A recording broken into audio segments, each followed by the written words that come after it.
Hi, எல்லோருக்கும் வணக்கம். இந்த பாத்திரம் என்னன்னு உங்களுக்கு தெரியுதா? இது நீங்க யாருமே பார்த்துருக்க மாட்டீங்க. இதுதான் ரொம்ப ரொம்ப பழமையான ரயில் அடுக்குன்னு சொல்லுவாங்க.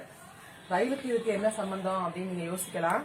அந்த காலத்துல சேத்ராடம் போறதுக்கு, காசி ராமேஸ்வரம் இதுக்கெல்லாம் போறதுக்கு சமையல் பண்றதுக்குன்னே பிரத்யேகமா தயாரிக்கப்பட்ட ஒரு பாத்திரம். இதுல என்னென்ன இருக்கு அப்படின்னு சொல்லி உங்களுக்கு காமிக்க போறேன்.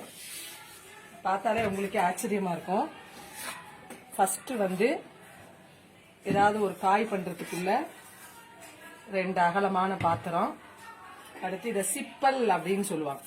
இந்த சிப்பல் எதுக்குன்னா சாதம் வடிக்கிறதுக்கு, கஞ்சி வடிக்கிறதுக்கு, அடுத்து காய் வதக்கிறதுக்கு ஒரு சின்ன இழுப்பச்சட்டி, அடுத்து டவரான்னு சொல்றது காப்பி ஆத்துறதுக்கு இல்ல வேற எதுக்காவது யூஸ் பண்ணிக்கிறதுக்கு. அதுக்கடுத்து சின்னதா ஒரு பாத்திரம், கடுகு இந்த மாதிரி வச்சுக்கிறதுக்கு சின்ன சின்னதா பாத்திரங்கள் சைஸ் வாரியா கொடுத்துருக்காங்க.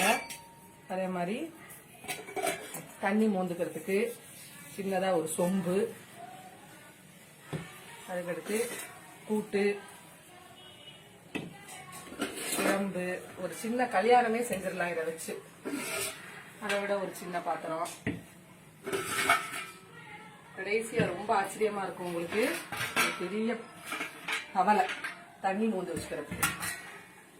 இதை விட ஒரு ஃபேமிலியே இதை வச்சு ரன் பண்ணிடலாம். ஆனா அது ஃபுல்லா ஒரு சின்ன அடுக்குலயே காம்பாக்டா ஒரு பெரிய இன்ஜினியரிங் ஸ்டூடெண்ட் கூட யோசிக்க முடியாத அளவு அந்த காலத்துல ரொம்ப அழகா பண்ணிருக்காங்க. எதுவுமே டிஸ்லோகேட்டே ஆகாது.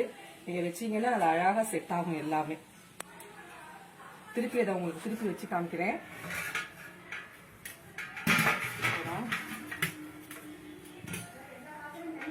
எல்லாமே தனித்தனியாக செட் பண்ணிக்கலாம். 2 1 2 3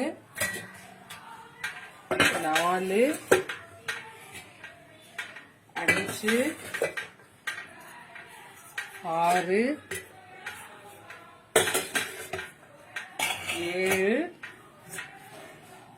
8 9 10 சிப்பல் 11 12 13 14. 2 in 1 கேள்விப்பட்டிருக்கீங்க.